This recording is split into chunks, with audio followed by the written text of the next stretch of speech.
the incel doesn't want anyone that's on their level?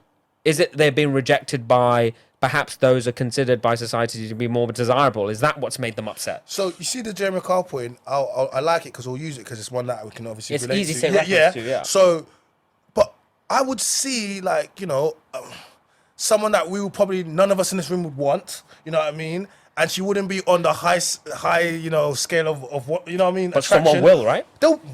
She'll have two men fighting. Not just one, she'll have two. And then this what made me realize that there's always somebody for somebody.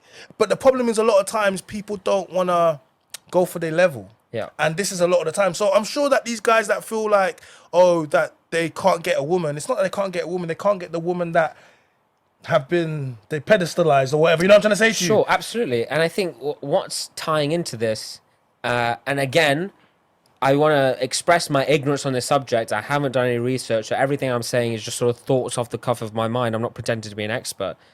But this is a very clear way how porn is destructive. And I'd be interested to see the relationship between porn and incels, because what happens is we watch porn, we think we can get girls that, everything just becomes desensitized. Like the girl next door that doesn't have a huge ass and these huge fake implants almost doesn't arouse you anymore, because arousal in anyone, men and women, it's very fickle. It's very almost like tender, just exposing yourself to so much porn can make you not even get aroused by something that you should be getting aroused from. But women have a big part to play in this because the fact that we have these incels, the fact that we have these people which feel as if they don't have access to sex, they directly monetize and they benefit off these men. Do you understand what I'm trying to say to you? So they're fueling the demand for this. So for example, there's something like OnlyFans, right? Yeah. Women sell basically sex. To me, that's prostitution. I look at it as prostitution. It's how I see it. Another version of it. But there's men that would never able to have access to these types of women, and they directly benefit and directly seek off these men. So there's these men in wheelchairs. Like there's a lot of disability people which could never ever have access to women, but they have access to cards and money. These women take money from these men, and it adds to the problem. So when we're speaking about incels, and we're speaking about these people, there's a lot of women that actually make a lot of money from these men, which I feel like they don't have access to the sexual market. So what I'll say, just for an example, because obviously you guys aren't that clear overall on it, even though we're on the same page. So that person that I was saying in Plymouth, his name's Jake. He was 22 years old, killed his mother, 4 other people, and shot 2 other people, right? Yeah. That sounds mad dark, but that was what happened. And basically, leading up to that point, it said that he was making misogynistic comments, homophobic tendencies, along with laminating his failure to find a girlfriend. I remember when it happened, I actually did watch videos, like his videos. So he's sitting in his room, he's going gym and stuff, but he was very angry at guys that get girls, but mainly the girls that he couldn't get. Do you get what I'm saying? So that's basically an incel. It's not that you're not getting it. 'Cause I think asexual is someone that doesn't have sex, right? They don't like having sex. They don't like having sex. They don't enjoy it. Yeah. Whereas this is like, I would if I could, but I can't. Yeah. And I now turn this into hate.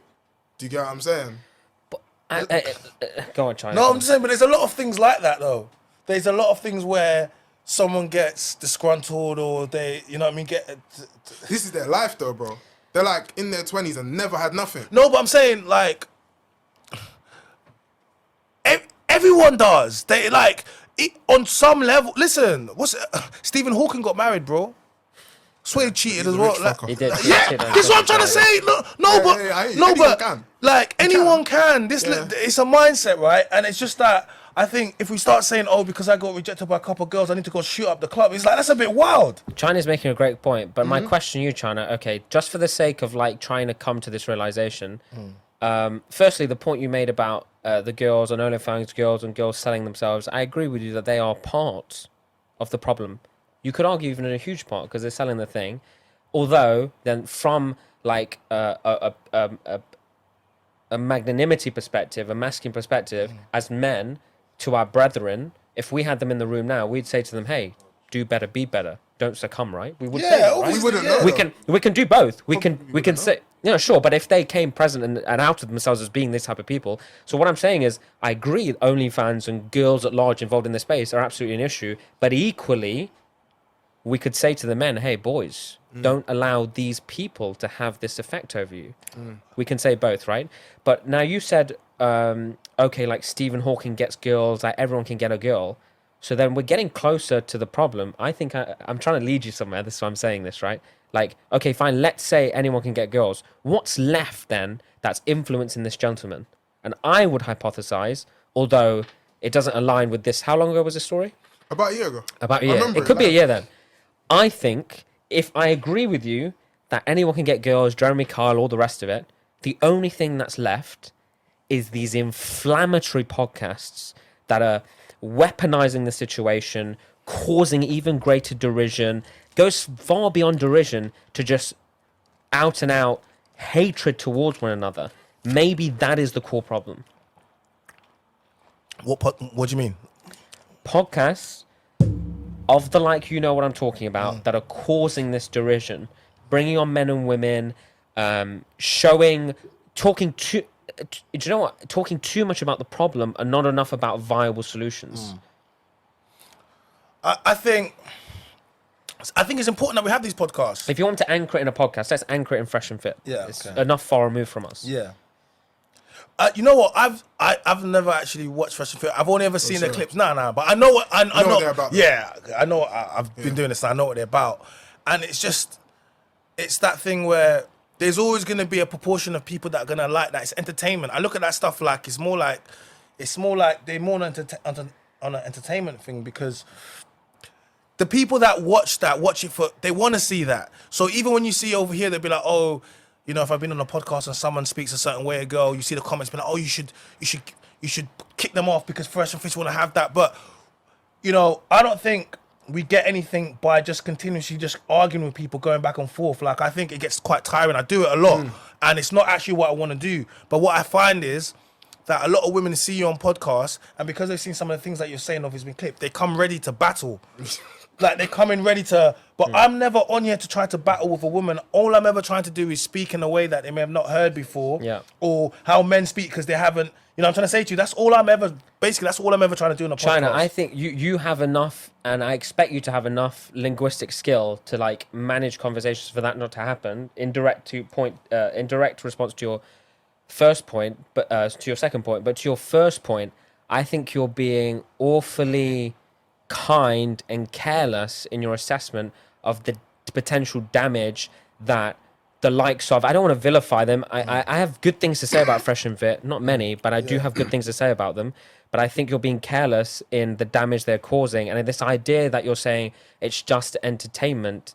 It's you know, I don't think that's a great assessment. I think people really are living their lives, building their opinions of the opposite sex based on that. Because keep in mind, a lot of people that are watching that, they're living vicariously through Fresh and Fit. Most of these people haven't even, I don't know, I imagine a lot of them haven't even dated, haven't even known, or may not even had sex, and they're just taking the opinion of Fresh and Fit and literally living vicariously through their suffering.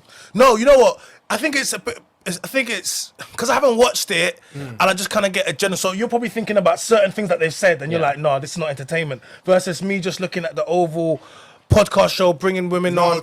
Okay, no, let me put it to you. What I'll say is Go on. that a lot of people that watch these shows do take them seriously. They actually look at them as a guide still. Yeah, okay. I don't. I watch it as entertainment. Yeah. It's funny. Just get some like, you get what I'm saying? You watch it, but trust me, there's a lot of young people out there that are watching these and thinking, I want to be like A, B, C, which is mad scary. Like, I said this to him last time. Like, people that watch Andrew Tate, personally, I don't really care. I don't dislike him, but don't try to be like him. You're not him. Yeah. Like, you be like China, you be like Sharon, I be like Devontae. Yeah. And that is the way to be. We're not the same. Like, You bring up a great point. Yeah. Andrew Tate is equally as, and again, I'm not disparaging the guy. I've got a lot of bad things and a very few good things to say about Andrew Tate. But it's the same thing as Fresh and Fit. People are making their life decisions based on this ridiculous and awful advice. And let's agree that you haven't seen much. Yeah. Well, let me ask you something. Do you think, would you agree or disagree that the only way for a man to get and keep a relationship is the only way, and that will guarantee it, is if they're 6 foot, have 6 figures, and have a 6-pack? Yes or no? No. So 90% of their advice is wrong. And you know how many young men? You know how many young men